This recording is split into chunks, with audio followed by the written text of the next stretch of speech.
Hello, everybody. Welcome to our informational webinar on the Making the Shift Youth Homelessness Prevention Awards sponsored by Canada Life.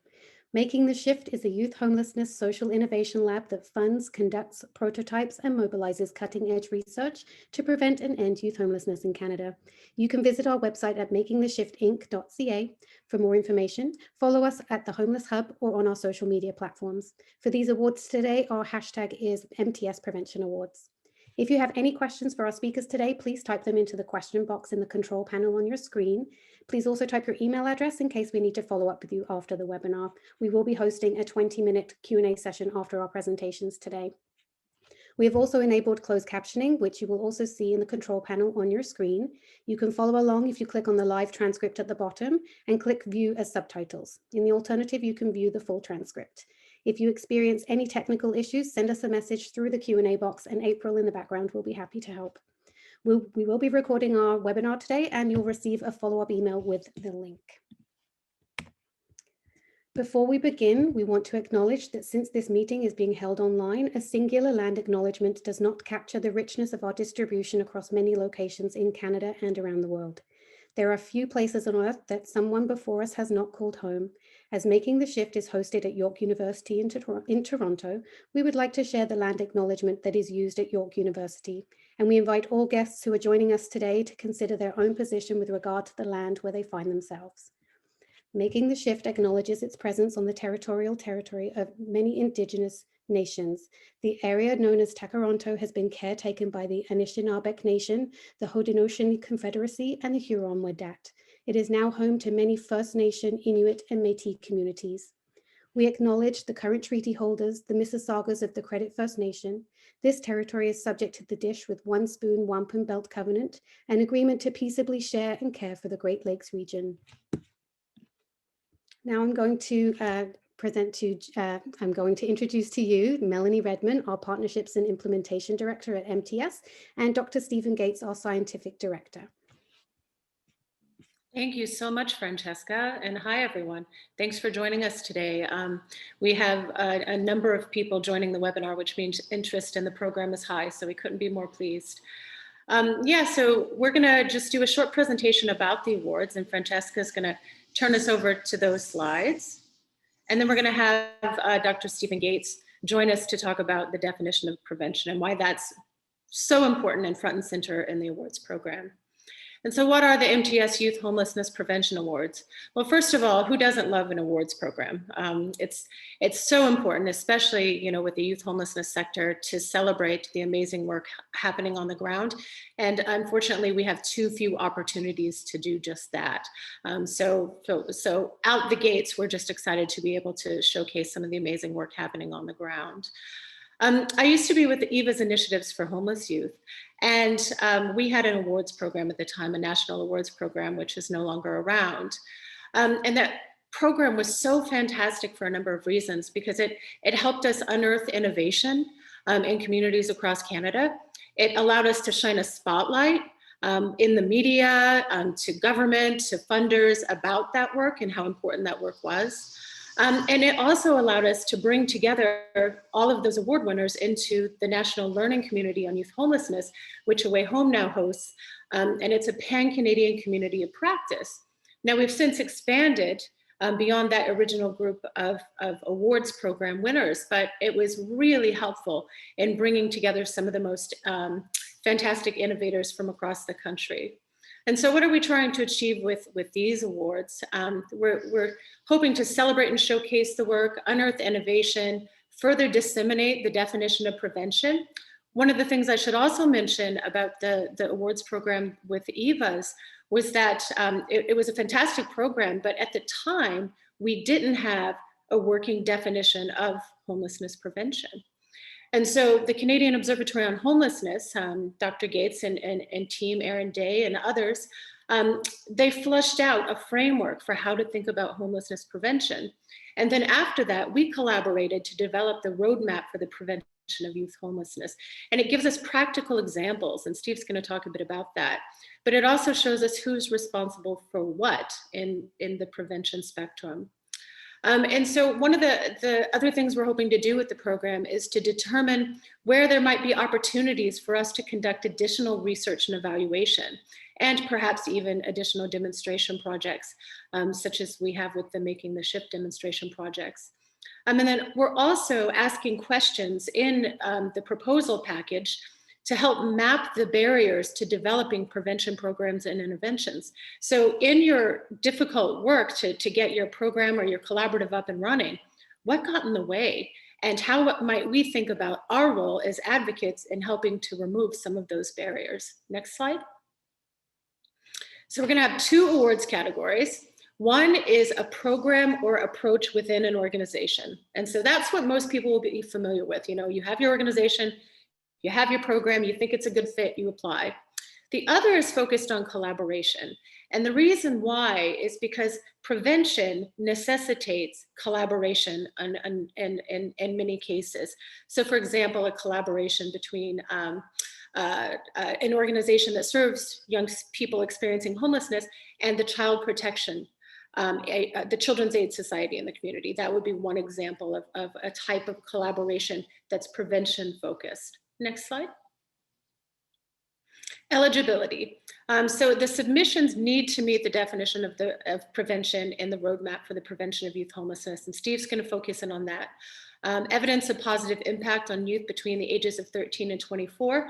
The definition of youth homelessness covers off that age group. Now you can serve other ages with your program. It's just, we also hope you'll need to be serving this age group as well. And the projects that stand out will include projects that take a rights-based approach, show some intentionality around addressing the Truth and Reconciliation Commission calls, that exemplify innovation and action. Collaboration is really important. Replicability, inclusivity of those with lived experience of youth homelessness is really important, and we'd love to see that. And those initiatives that show that there's potential for sustainability. Again, you know, your project doesn't have to check off all of these boxes, but these are some of the lenses that the adjudication panel will be taking in reviewing the submissions. Next slide. Award winners will be, so this is what you get. Unfortunately, we don't have cash prizes. That's one of the great things we had with the EVAS program. But unfortunately, we don't have cash prizes, but we have many other wonderful things to offer that can also help showcase your work to funders to help you get additional funding. So you'll be showcased in a public webinar hosted by us. And if you know the Homeless Hub, and it's a pretty massive dissemination arm of the Canadian Observatory on Homelessness. And so your work will be featured prominently. You'll be invited to share your work in conference opportunities. And we couldn't name exactly what those are at this time because we're in a pandemic and we're not sure what those opportunities are going to be just yet, but they will be there, at least virtually. And then invited to join the National Learning Community on Youth Homelessness if you're not already part of the learning community. And also, the observatory is going to work with us to create a mini case study of the initiative that will be very useful for you moving forward. And you'll be showcased in an updated edition of the roadmap for the prevention of youth homelessness. So it's really important that we continue to revisit the roadmap and integrate new information, new examples, et cetera, moving forward. And you'll be potentially eligible to receive professional evaluation and public policy support. And so we put this in there because we know that there are a number of projects and initiatives that could benefit from additional evaluation, or perhaps you're ready for some replication or scale or additional investment and you need some support around public policy. We have a strong public policy team. Many of the initiatives that will come forward are within organizations that may not have that capacity, may not have those professional staff, et cetera. So this is what we're offering at this time. This is year 1 of the program, sponsored by Canada Life. And if it's successful, hopefully we'll be able to continue to expand what we're offering in terms of prizes, and perhaps in the future be able to attract some cash prizes. Next. So here's our adjudication panel. And we have significant representation of people with lived experience of youth homelessness. We have drawn from the Making the Shift network for the adjudication panel, because we wanted folks to have a certain level of understanding of not only the issue, but of prevention, to be able to take the lens to the submissions and help us weed through and come out with some really strong winners and honorary mentions. So we're holding space as well for honorary mentions outside of those winners from those two categories. Next. And so now I'd like to hand it over to Steve to talk a little more about the definition of prevention and why we're grounding the awards program in the definition. Great. Thank you. I'm going to put up a PowerPoint now. As Melanie mentioned, we haven't really had a definition of homelessness prevention until recently. That's partly because in North America, the prevention of homelessness has generally never been a priority.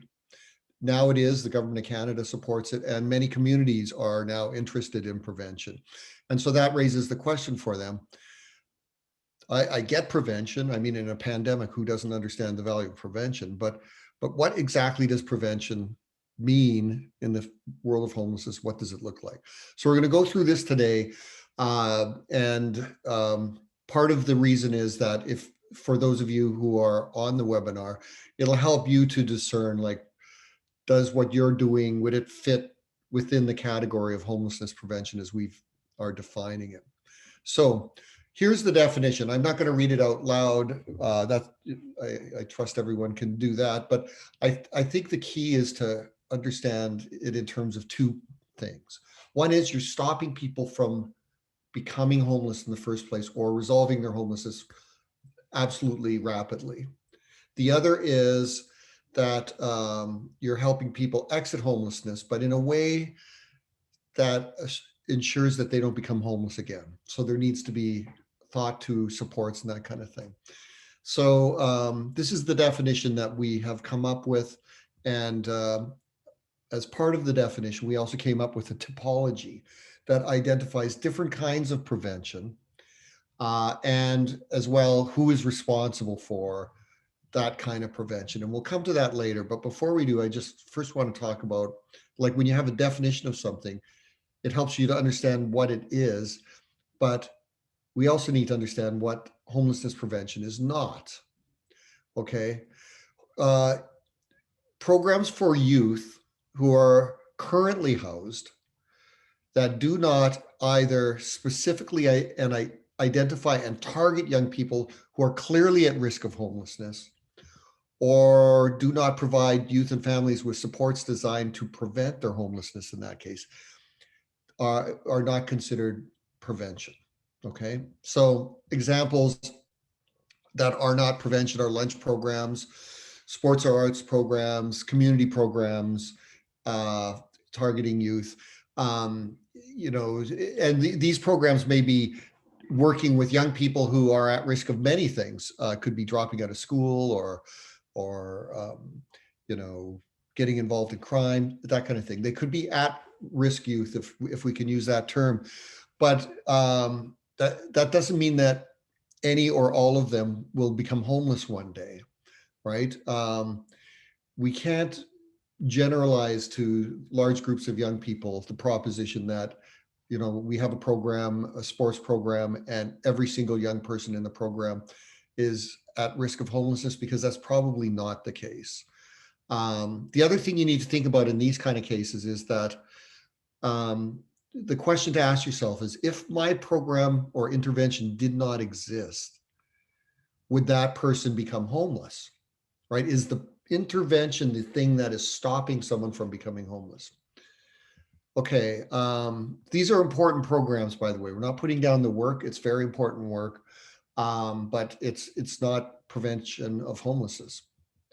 So homelessness prevention is also not about programs for youth who are currently homeless, but these programs that do not do the following things include help for young people to return to their previous housing, or help young people to exit homelessness with supports that dramatically reduce the risk of their return, right? So if you're running an emergency service and the person is homeless and continues to be homeless, then whatever your intervention is not prevention, because they are homeless, right? So things like life skills, cooking programs, employment and training programs, ID replacement, those are all super important things, right? And we should be doing that, but they aren't preventing the homelessness, as I say, because the person is homeless.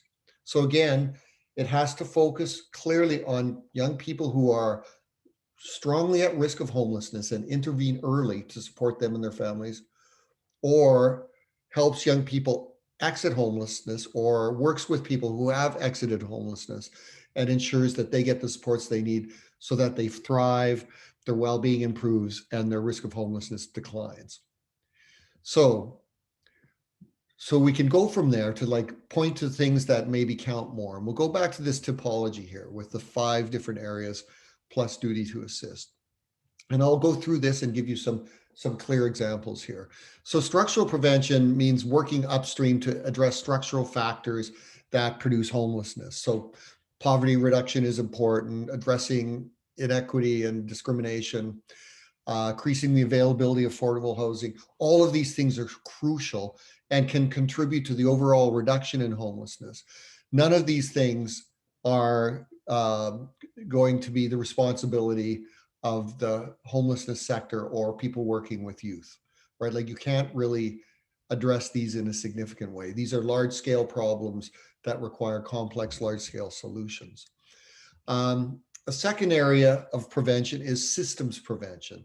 Our public systems are implicated in the production of youth homelessness in many ways. Young people don't get the supports they need. There are barriers to accessing services that do exist. There's often not equity.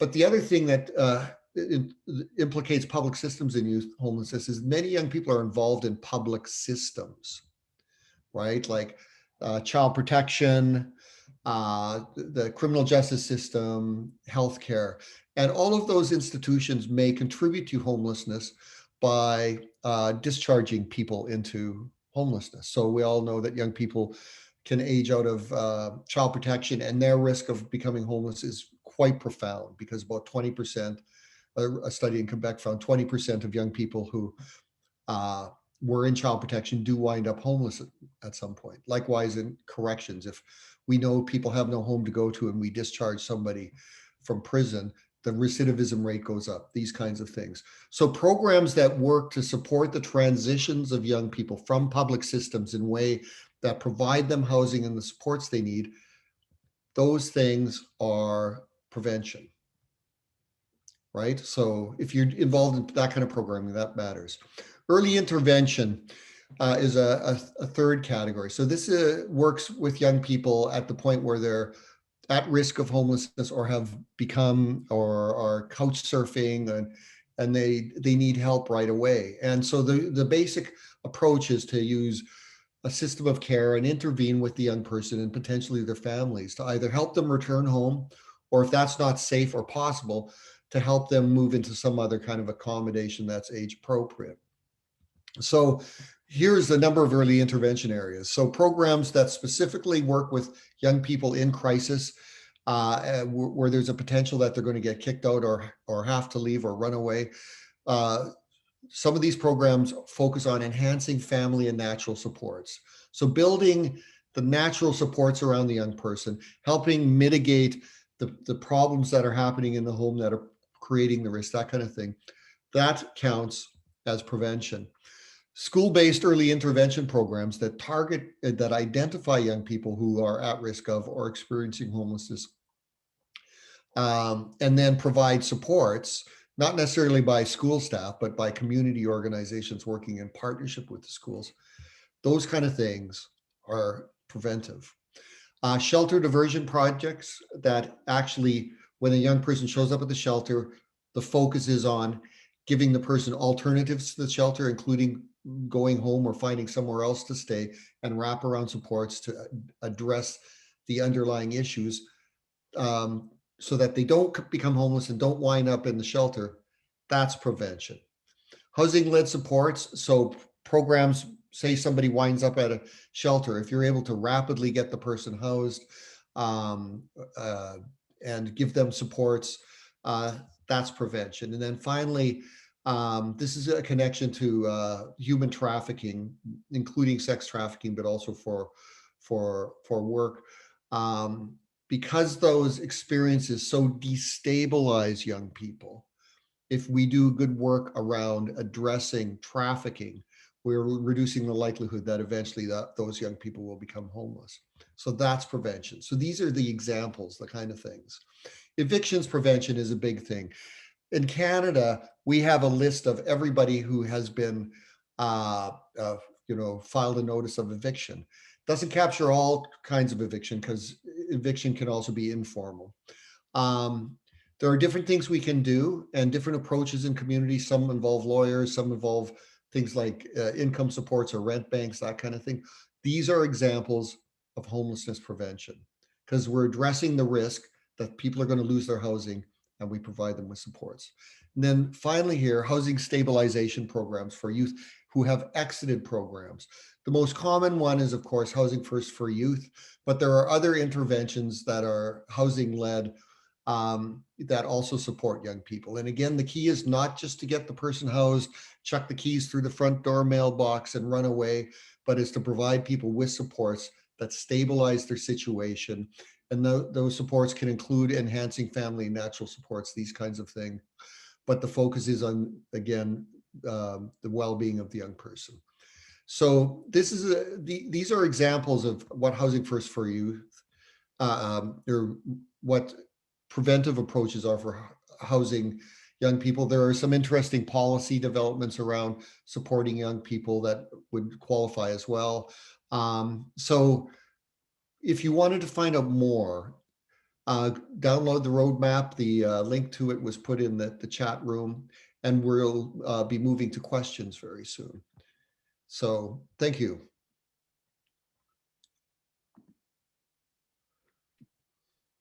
Thank you, Melanie and Stephen. That was great. We'll now begin our 20 minutes of Q&A. So if there are any unanswered questions or items that you didn't get out of the presentation, please put it in the chat for us. And if we don't get to it today, we will follow up with you individually. So please give us your email addresses. So the first question I have here is, what is the rationale for the age range 13 to 24 for youth homelessness? Okay, so we developed a definition of youth homelessness and wanted to give guidance around the ages that it can apply. Different organizations have different cutoffs. Whatever you land on in terms of an age range is going to be to some degree arbitrary.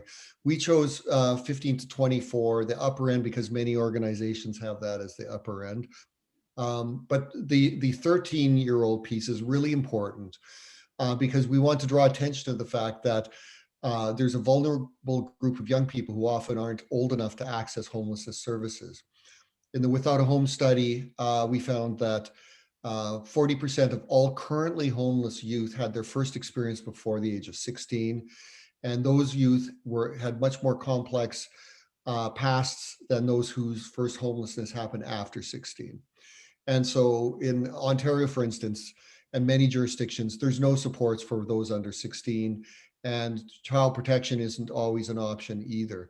So we want to make sure that if we really want to have an impact, getting at those young people under the age of 16 is important. So we created that age range to just make sure that we don't wait until things are really, really bad and the young person's 16 and shows up at a shelter. Thank you, Steve. Our next question is, can you please give us another example of the type of program that would fit into the collaboration category? Probably for you, Melanie. Yeah, sure. And I think Steve gave a number of really important examples. I think when we're talking about youth homelessness, we always have to remember with prevention that the youth homelessness sector can't possibly do all of the heavy lifting of preventing youth homelessness, because there are other systems players that are responsible for, unfortunately, driving young people into homelessness, and so also get to be and hopefully want to be more and more part of creating the solutions. And so we have a number of examples. Any project where you have a number of organizations collaborating with the school, for example, And we see a lot of that in action with Youth Reconnect programs and the Upstream Project and other school-based initiatives. We really wanted to shine a spotlight on how important collaboration is in our work around youth homelessness prevention. Steve, do you have any other things you'd like to add? I no, just to reiterate, like those kind of collaborations are really key in our thinking about addressing homelessness prevention. We think that the sector alone can't do it, right? That because there are these other institutions and players that can either contribute to somebody becoming homeless or can help resolve the problem, we need to see those kinds of collaborations. So collaborations with the healthcare system, with education, as you said, criminal justice, community organizations. There's a whole range of things where collaboration can happen. Or if you were to look at a community-wide approach to prevention, right? And, where there's a number of organizations that integrate their work and processes to ensure that preventive interventions are available for every young person who either is, at risk of homelessness or who has exited homelessness. And we'd be more than happy to have a submission from a community-wide response that's showing that it's effective. And we'd love to award a whole community-wide response. So, if you're out there and you're part of that, please consider submitting. Thank you. Our next question, has the Upstream Canada framework in the Geelong project been implemented in the Canadian context yet? If so, where and were the results similar to in the Geelong region of Australia? Excellent question. We have 2 jurisdictions that are now implementing it, and we're conducting research on it. So one is Kelowna, British Columbia, and they've already started the work. So they've done the assessment with young people. And the other is the province of Newfoundland and Labrador, where they're trying to take it province-wide. And so in both cases, we've been working to ensure that there's fidelity to the model as much as possible, given the community context. And the results will be emerging, in the coming years. But it's very exciting. There's growing interest in it. And what we've continued to learn from Australia is just how effective it is, and that there are schools in almost every community in the country means that we could be doing a lot of preventive work with schools. And so it's a classic example of a partnership as well. And Steve, we should give a shout out to 3 previous examples of upstream in action in Canada. The first was with 360 Kids in the York region. And since the time, they've moved away from doing the upstream project and are moving toward doing Youth Reconnect because of some challenges with full implementation of the model at this time, but they really want to get back to implementation of upstream. You also have the Niagara region, and where there's been implementation of the programmatic side and the survey side of the upstream project, but not the research to practice elements. And so it doesn't have the same kind of rigorous research to practice elements that they have in Australia. And then there was a third attempt in Ottawa. And so the conditions are still there in Ottawa to move forward with upstream if we're able to mobilize the partners and resources. But we think in all of those cases, we think we learned so much from that we're now applying to the Newfoundland Labrador and to the Kelowna spaces so that we can get to what we are calling exemplar examples of upstream in action. We also formed the Upstream International Consortium with Wales, the United States, and Australia, because in all of these jurisdictions, we're all trying to implement upstream to the fidelity of the model in Australia. And so we're sharing all of those learnings. Our researchers are working together.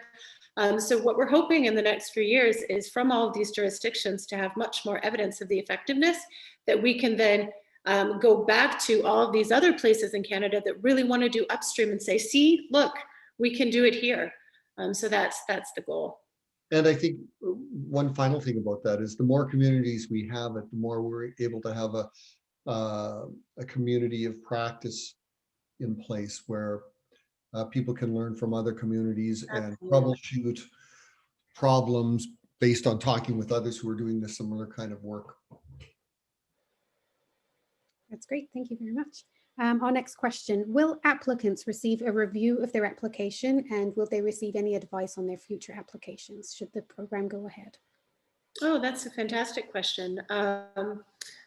In thinking back to how what we did with the EVA's awards, we did provide feedback on request from organizations. Now, I think providing feedback to every submission, it's going to determine how many submissions come in. So, for example, if we get 150 submissions, it's going to be pretty difficult to provide any sort of helpful feedback. But I would say upon request, absolutely. Steve, I honestly hadn't thought of that. So thank you for raising that to our attention. I think that's absolutely, like, we'll have feedback because we'll be making decisions on these things, and we'll have conversations. We have as you saw, a fairly substantial review panel. So we most certainly would be able to advise people, this is what we found, these would be opportunities to strengthen it, and these kinds of things. Absolutely. Thank you for that. Great. Next question. I run a program in the community with teenagers who are all at risk of many things, including homelessness. We provide workshops such as art classes, cooking, and employment training. Does that fall into the category of prevention?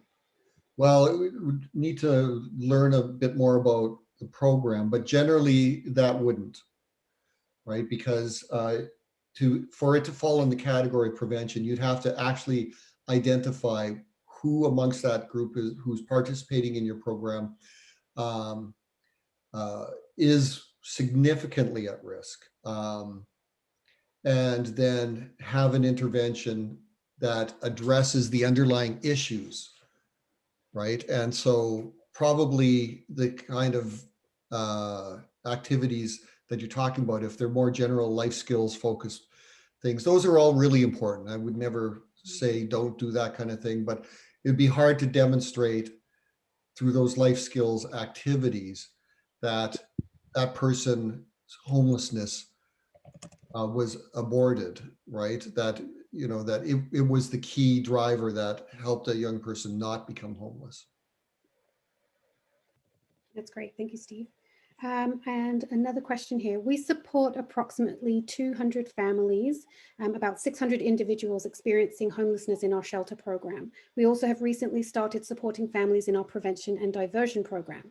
About 25% of these families include a youth aged 13 to 24, which would mean about 150 youth individuals in 50 families each year. Is there a minimum percentage of our clients that need to be those youth aged 13 to 24? I don't think so. I mean, No. Melanie?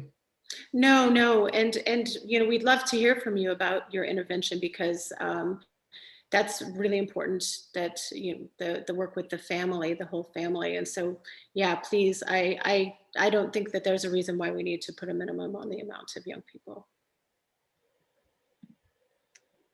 Well, thank you very much, Melanie and Stephen. Thank you to our audience for joining us today. We will be sending the recording to everyone who was registered, and we'll share it on our social media pages. The deadline to submit your application is June 30th at 5 p.m. The information and application portal can be found in the link in the chat. If you'd like to learn more about Making the Shift, you can visit makingtheshiftinc.ca or subscribe to our newsletter, and the link should be in the chat for that as well. And then if you have any more questions for us leading up to the deadline, you can email us at makingtheshift@yorku.ca. And we'll say one final goodbye. Thank you very much, Melanie and Stephen. Thank you, Francesca. Everybody for joining us today. Thanks, everyone. Thanks for making the time. Thanks.